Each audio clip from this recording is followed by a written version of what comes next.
जति चाहिँ अब यस्तो भयो हजुर अन्त यो अब बुढो बुढो यसरी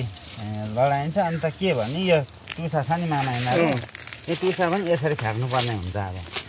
किनभने मामा यसको काम छैन अब यिनीहरू नफल्ने टुसा हो नि नफल्ने टुसा हो फल्ने जतिकै अब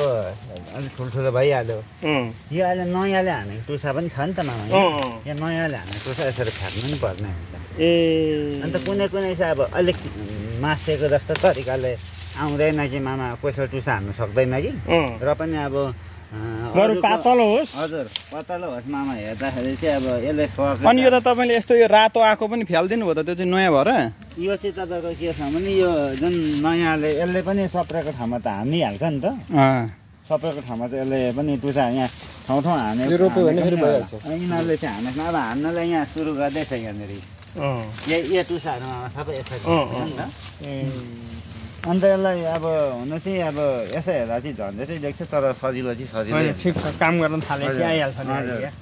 अब मामा विदेशमा गएर अर्काको गरिराख्नु भन्दा त मामा बरु दुःख सुख यसै